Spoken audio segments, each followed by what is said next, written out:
አሁን ብድግ ብሎ ዝም ብሎ 666 ብላውን እርግጠኛ ነኝ ማለት ነው። አሁን እዚያ ቴዎድሮስ አደባባይ ነው የሚባለው አይደል? አደባባዩ እዚያ ቆሜ 666 ብል የከተማው ሰው ይሰበሰባል እኮ አይተረስም።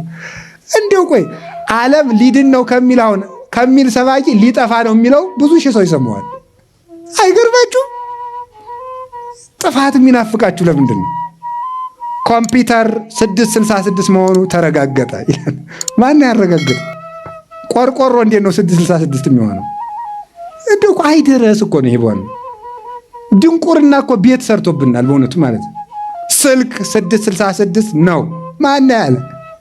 የለም እንደዚህ የሚል 666 ነው። እንዲያውም በቅርብ በተደረገ ጥናት ሊል ይችላል አንዱ ደግሞ ጅል ሆኖ ወደ ስልኩ ወደ ካሜራው አካባቢ 6 ንጥረ ነገሮች ተቀብረዋል። በጎን 6 በቀኝ 6 እኩል ይሆናል 666። ይሄ በጥናት የተረጋገጠ ቀመር ነው ይላል። አይ መከራ እንደው አይድረስ እኮ ነው በእውነቱ። 666 ቢኖር ባይኖር ብቻ አንተ ክርስቲያን ሁን ነው። 666 ቀርቶ 6 ኳትሪሊየን 6 ትሪሊየን መሆን ይችላል። አንተ ክርስቲያን ሁን ነው ቁም ነገሩ። አሁን ደግሞ በቅርብ መጥቶ የኤፍራጥስ ወንዝ እየደረቀ ነው፣ ዓለም ልታልፍ ቢደርቅ ምን ጨነቀ? እንክት ይበል። አንተ ክርስቲያን ነህ ወይ ነው ዋናው ቁም ነገር። የኤፍራጥስ ወንዝ እየደረቀ ስለሆነ ዓለም ሊያልፍ ነው። ቆይ ሰው ምን አይነት ብልጣብልጥ እንደሆነ ታውቃላችሁ? ስግብግብ፣ ተንኮለኛ፣ ራስ ወዳድ እኮ ነው። ያ ማለት ምን ማለት ነው? ዓለም ሊጠፋ ሲል ቶሎ ብለህ ልትዘገጃጅ፣ እስከዚያ ድረስ ክርስቶስን እየበደልክ ልትቀጥል ማለት ነው። የኤፍራጥስ ወንዝ ከደረቀ ሊጠፋ ነው ማለት ባይሆን ሰሞኑን እንግዲህ እንመለስ ወደ ቤተክርስቲያን ልንል ማለት ነው። በእውነቱ ማለት እግዚአብሔር እንደዚህ የብልጣብልጦች አምላክ አይደለም በእውነቱ ማለት ነው። ያላደለውን ምስጢር እና 666 እንትን ሻንጣው 666 ነው። አልገዛውም። ምን እንዲሁ እኮ አይደረስ እኮ ነው በእውነቱ ማለት ነው። እንትኑ 666 ነው። ቆይ ልንገራችሁ፣ የእናንተ የደም ስር 666 ነው። ቆራርጣችሁ ጣሉት ከፈለጋችሁ ማለት ነው። እንግዲህ ይሄን ማድረግ ነው ይቀር። ይሄ ድንቁርና ማለት ይሄ ነው ማለት ነው። የሰው ልጅ የደም ስሩ 666 ነው። 666 ነው። ትበላለህ፣ 6ቱ ይቀበላል፣ ይፈጫል፣ ጨጓራ ይፈጫል፣ ይደቃል። ከዛ በኋላ ምን ይደረጋል? ይጣራል። ይሄ አረቂውን ማለት የአረቂ ማውጫ ታውቃላችሁ? ቅድም መምህር እኮ ጥሩ ነግረውናል። ስንቱን ኢንዱስትሪ እኮ ጠፍቷል ማለት ነው። አረቂ ጠጡ አላልኩም፣ ግን እንደው ትንሽ መቅመስ ኃጢአት አይደለም። እውነቴን ነው ማለት ነው። እግዚአብሔር የፈጠረው ፍጥረት የረከሰ አይደለም። እግዚአብሔርን ለማመስገን ያህል ግማሽ መቅመስ ነውር የለው፣ በደል አይደለም። አረቂ ድሮ እንዴት አድርገው እናቶቻችን እንደሚያነጥሩ ታውቃላችሁ? እንዴት አድርገው በቃ ድፍድፉን አስቀምጠው ከዛ በሸምበቆ አድርገው አጥልተው የጠለለውን ንጥረ ነገር አውጥተው አረቂ ያደርጋሉ ማለት ነው። አረቂ ስሙን ቀይሮ ውስኪ ተብሎ ሲመጣ $36,000 ይሸጣል ማለት ነው። ስሙን ለውጦ ሲመጣ ማለት ነው።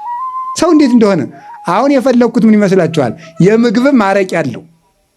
በልቶ ሲጨርስ የተጣራውን ምግብ የምትሉት በኦክስጅን የበለጸገውን የምትሉት እናንተ ማለት ነው። ያን ምን ያደርጋሉ? 6ቱ ይቀበላሉ፣ 6ቱ ለ60 ያቀብላሉ፣ 60 ለ600 የደም ስር ያሰራጫሉ። ከዚያ በኋላ ምን ይሆናል? ሰው ቁሞ ይሄዳል ማለት ነው። እንግዲህ 666 ካስጠላችሁ ይህም በጣጥሳችሁ መሞት ነው ማለት ነው። 666 የተባለው የሚመጣው ሐሳዊ መሲህ የሰው ልጅ ነው ለማለት ነው። ሌላ ምንም አይደለም። የሚመጣው ሐሳዊ መሲህ የውሸቱ ክርስቶስ፣ ውሸታሙ ክርስቶስ፣ ሐሰተኛው ክርስቶስ የሰው ልጅ ነው ለማለት ነው። የሰው ዘሩ 666 ያለው ነው። ስሙ ደግሞ መርምያኦስ የሚባለው ሲቀመር 666 ይባላል። ስሙ እንደዚያ ነው። እንደገና ደግሞ የሰው ዘር ነው፣ መልአክ አይደለም፣ ሌላ አይደለም ለማለት ነው እንጂ ኮምፒውተሩ ምኑ ክትባቱ ክኒኑ 666 ነው። ይገርማል እኮ። ቆይ እንደው ጳጳሱ 666 መሆናቸው ተረጋገጠ። ምናቸው ነው 666? እንደው ነውር ነው እንድታሰው ፓትርያርኩ እንትን ከመስቀላቸው 666 አለ። ይሄንን ሁሉ አሁን እግዚአብሔር ያሳያችሁ። የዛሬ ስንት ዓመት አንዲቱ ሴት መጣ ከፓትርያርኩ ከመስቀላቸው ስር 666 አለ ተጽፎ አለች። አንደኛ ይኸው ተመልከቶች 3 ውሸታሞች ተወዳደሩ። የውሸት ውድድር ዋሽቶ ያሸነፈ ይሸለማል ተብሎ ነው። አንዱ ውሸታም ምን አለ?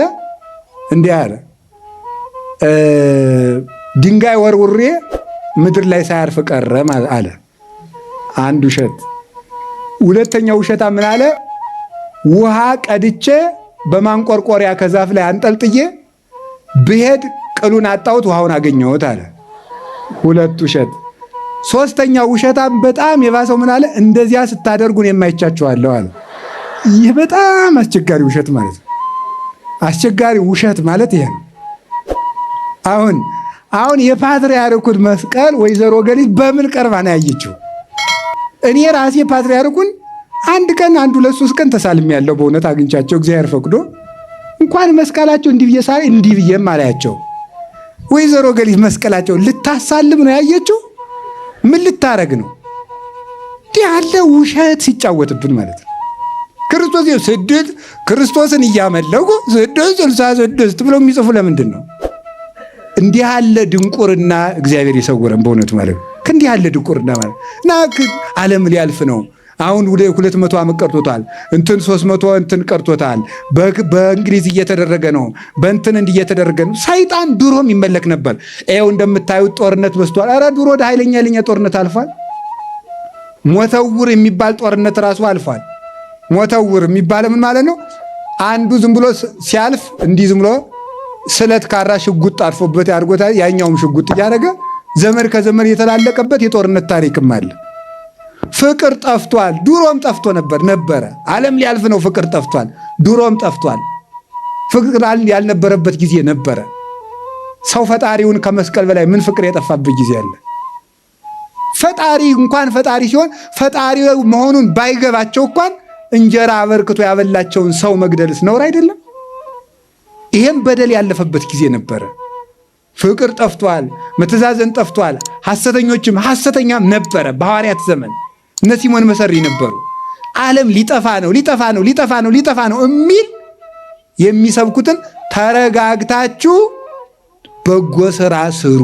እስኪ በሉ ተረጋግታችሁ በሉ። ምን ስሩ ነው? ተረጋግታችሁ ስሩ ማለት ተረጋግቼ የዛሬ 5 ዓመት እቆርባለሁ በሉ ማለት አይደለም።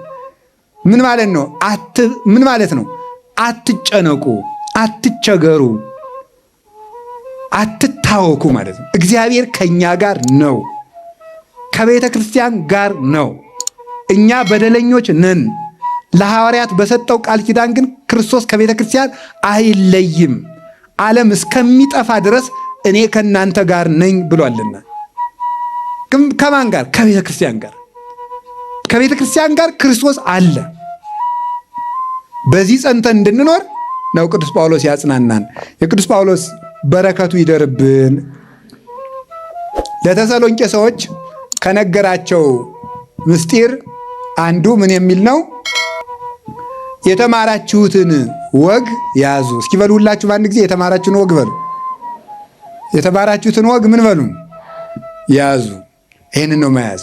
የተማራችሁትን እንዲህ ይላል፣ ወይእዜኒ ቁሙ አሃዊነ።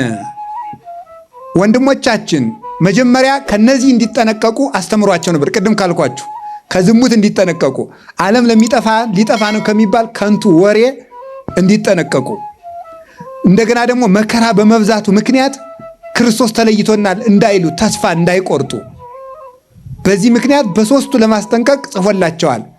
በሁለተኛው ደግሞ እንዲጸኑ ምን አላቸው? ወይእዜኒ ቁሙ አሃዊነ። አሁንም ወንድሞቻችን ጸንታችሁ ቁሙ አላቸው። አሁንም ወንድሞቻችን ጸንታችሁ ቁሙ። መጽናት የሚባለው ምን ማለት ነው? መልካም ነገርን ጀምሮ ይዞ መኖር ማለት ነው። ይሄ መጽናት ይባላል። መልካም ነገርን ጀምሮ ይዞ መኖር የያዝነውን ዲያብሎስ በጣም ውጊያው ብዙ ወገን ነው። መልካም ነገርን እንዳንጀምር፣ ስለ መልካም ነገር እንዳናውቅ ያደርጋል። አውቀን እንዳንጀምረው ያደርጋል። ጀምረን እንድናቋርጠው ያደርጋልና ጽኑ ያለው ለዚህ ነው። በምን ያቋርጠናል? ከተቻለው በስንፍና፣ ከተቻለው በኃጢአት፣ ከተቻለው በማታለል፣ ከተቻለው በክፉ ወንድም በክፉ እህት፣ ካልተቻለው በመከራ የያዝነውን መልካም ነገር ይዘነው እንዳንዘልቅ ያደርገናል ማለት ነው። ይደባደባል ሁሉ። ይሄንን ጽኑ፣ የያዛችሁትን ነገር ይዛችሁት ቀጥሉ አለና ምን አላቸው? ወእቀቡ ትእዛዘ ዘመሃሩክሙ ወሰርኡክሙ፣ ያዘዛችሁትን በዘመጽሐፍነ ወበዘቃልነ፣ በቃላችንም ቢሆን በመጽሐፋችንም ቢሆን ያዘዝናችሁን ምን አለ? ወግ፣ የተማራችሁትን ወግ ጠብቁ አላቸው። በቃላችንም ቢሆን በመጽሐፋችንም ቢሆን፣ በመልእክታችን ይላል አማርኛው መጽሐፍ ቅዱስ። በመልእክታችን ማለት ጽፈን በላክነው መልእክት ማለት ነው። መጽሐፍ ያልነው ያ ነው። በቃላችንም ቢሆን በመጽሐፋችሁንም ቢሆን በተማራችሁት ወግ፣ የተማራችሁትን ወግ ያዙ። በምናችንና በምናችን በሉ ንገሩኝ። ኧረ ስሙ እናንተ ሰዎች። በቃላችንም ቢሆን በሉ። እሺ፣ በመጽሐፋችንም ቢሆን በሁለቱ የተማራችሁትን ወግ ያዙ። አንድ ጊዜ ሁላችሁንም ቢሉ በቃላችንም ቢሆን በሉ። በመጽሐፋችንም የተማራችሁትን ወግ በምንና በምን የተማርነውን ድገሙ፣ ድገሙ፣ ጨምሩ። በቃልና በመጽሐፍ ምን ወግ በሉ እንጂ ወግ ምን ያላችሁትን በምንና በምን በመጽሐፍና በቃል ይህንን የነገራቸው ማለት ነው። ይሄ በቃላችን በመጽሐፋችን፣ ይሄ በቃልና በመጽሐፍ ያለው የቅዱስ ጳውሎስ ወግ ምንድን ነው? ይሄ ወግ ምንድን ነው? ወግ ለምንድን ነው ወግ ያለው? ወግ ያለው ለምንድን ነው ቅዱስ ጳውሎስ? በቃላችን በመጽሐፋችን ያገኛችሁትን ወግ ያዙ። ከዛ ምን ይላል? ይህ ወግ ምንድን ነው ሲላል ወውእቱ እግዚእነ ኢየሱስ ክርስቶስ ወእግዚአብሔር አቡነ ዘአፍቀረነ። ይሄ ወግ ያልኳችሁ ይላል ቅዱስ ጳውሎስ፣ በቃልና በመጽሐፍ የሰበክናችሁ ወግ ያልኳችሁ ፈጣሪያችን ኢየሱስ ክርስቶስ ነው አለ። እግዚአብሔር አባታችን ኢየሱስ ክርስቶስ ጌታችን ነው አለ። ወግ ያልኩት እግዚአብሔር አባታችን ጌታችን ኢየሱስ ክርስቶስ ነው። አሁን ልብ በሉ። እግዚአብሔር አባታችን ስላለ ክርስቶስ ጌታችን ስላለ ክርስቶስ ጌታችን ብቻ ስለተባለ አባት አይደለም ማለት አይደለም። እግዚአብሔር አብ አባታችን ስለተባለ ጌታችን አይደለም ማለት አይደለም። እግዚአብሔርን አባታችን ሲለው ጌታችንም ጭምር እያለው ነው። ጌታችን ኢየሱስ ክርስቶስን ጌታችን ሲለው አባታችንም ጭምር እያለው ነው። እግዚአብሔር አባታችን ጌታችን ኢየሱስ ክርስቶስ ነው። ይህንን ወግ ያዙ አለ። የወደደን እግዚአብሔር ነው። ወወሃበነ ፍስሐ ዘለዓለም፣ ዘላለማዊ ደስታን የሰጠን በልጅነት ያከበረን እርሱ እግዚአብሔር ነው። ይህንን ወግ ያዙ አላቸው። እንግዲህ ይህንን ብቻ ተናግሬ ትምህርቴን ጨርሳለሁ። በቃልና በመጽሐፍ የተማራችሁትን ወግ ያዙ። ያ ወግ እግዚአብሔር ነው። ምንድነው ያ ወግ? እግዚአብሔር ማለት ነው።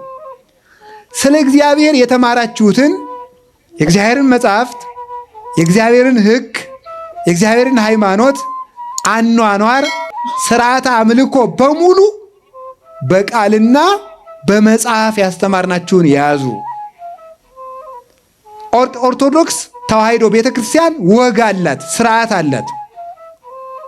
ወግ አላት፣ ስርዓት አላት። ያ ወግ ተመልከቱ። የጋብቻ ወግ አላት፣ የምንኩስና ወግ አላት፣ የክህነት ወግ አላት፣ የአነዋወር ወግ አላት፣ የአለባበስ ወግ አላት፣ የአነጋገር ወግ አላት። ሁሉ ነገር ወግ አለው። በወግ የሚሆን ነው።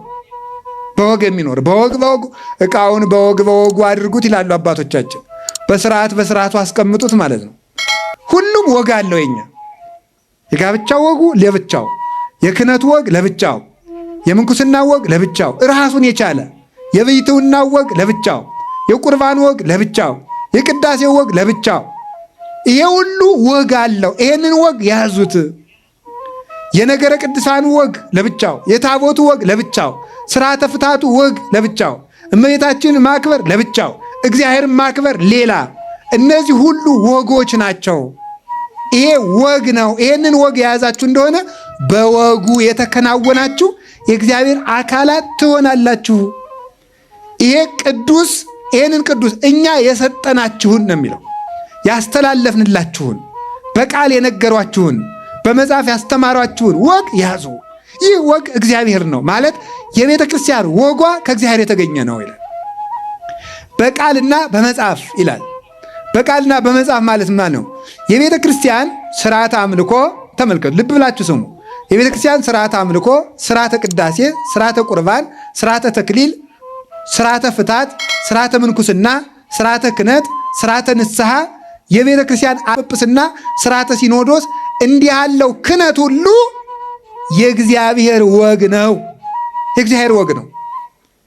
በምን የመጣ ሊሆን ይችላል? አንዳንዱ በመጽሐፍ አንዳንዱ በቃል የመጣ ነው። አንዳንዱ በመጽሐፍ አንዳንዱ በቃል የመጣ ነው። በመጽሐፍም በቃልም የተነገረውን ደግሞ ያዙ ብሎናል ቅዱስ ጳውሎስ። እግዚአብሔር ራሱ ጌታችን ኢየሱስ ክርስቶስ ልብ ብላችሁ ስሙ። ጌታችን መድኃኒታችን ኢየሱስ ክርስቶስ ራሱ ሁሉን በመጽሐፍ አላጻፈም። ይሄ ምን ይባላል? ቅዱስ ትውፊት ወይም ሆሊ ትራዲሽን ይባላል።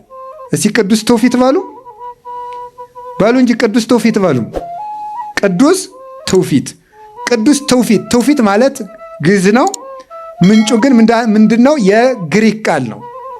ትውፊት ማለት ውርስ ማለት ነው። መስጠትና መቀበል ማለት ነው። መስጠትና መቀበል ወይም መቀባበል ማለት ነው። እንዲህ ነው። ተቀብሎ መስጠት ማስተላለፍ ማለት ነው። ተቀብሎ መስጠት ማስተላለፍ። ልብ ብላችሁ ስሙ። ይሄ ትውፊት ይባላል። ከዚያ ይሄ ትውፊት ተመልከቱ። ኦርቶዶክስ ስርዓቷንና አምልኮዋን የምትጠብቅበት ዋና መሳሪያዋ ቅዱስ ትውፊት ነው፣ ወግ ነው። በዚያ ወግ ነው ጌታችን መድኃኒታችን ኢየሱስ ክርስቶስ ራሱ ያስተማረው ትምህርት በመጽሐፍ የተጻፈ አይደለም ሁሉ። ወቦ ባይዳትሂ ግብራት ዘገብረ እግዚእ ኢየሱስ ክርስቶስ ዘይተጽፈ ውስተ ዝንቱ መጽሐፍ። ጌታችን መድኃኒታችን ኢየሱስ ክርስቶስ የሰራው በዚህ መጽሐፍ ያልተጻፈ ብዙ ተአምራት አለ ይላል ዮሐንስ ወንጌል ምዕራፍ 21 ላይ። በዚህ መጽሐፍ ያልተጻፈ ጌታችን መድኃኒታችን ኢየሱስ ክርስቶስ ያደረገው ብዙ ተአምራት አለ ይላል ቅዱስ ዮሐንስ ማለት ነው። ያደረገው ነገር ተመልከቱ። ወሶበ ተጽፈ ኩሉ ተመልከቱ እምያግመሮ ዓለም ጥቀል መጻሕፍቲሁ። ሁሉ ተጽፎ ቢሆን መጽሐፉን ዓለም አይችለውም ነበር ይላል። ጌታችን መድኃኒታችን ኢየሱስ ክርስቶስ በምድር ላይ ተገልጦ ያደረጋቸው ታምራት፣ ያስተማረው ትምህርት በሙሉ ተጽፎ ቢሆን ኖሮ ዓለም መጽሐፉን አይችለውም ነበር። እንግዲህ እግዚአብሔር ያሳያችሁ ተመልከቱ። ዓለም ሰባቱ አይጉር በሙሉ ቢጻፍ ክርስቶስ የሰራውን ስራና ያስተማረውን ትምህርት አይችልም ነበረ።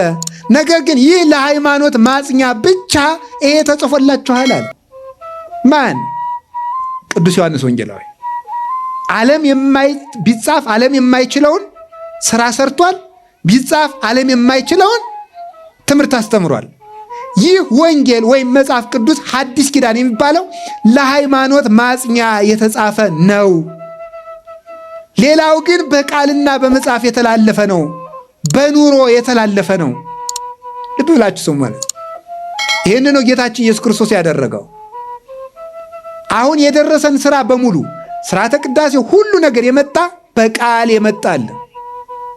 ለእመቤታችን መስገድ በቃል የመጣለ በመጽሐፍም ተጽፏል። ወደ እሷ መጸለይ በቃል የመጣለ በመጽሐፍም ተጽፏል። በቅዱስ መጽሐፍ የተጻፋለ በእውነቱ ማለት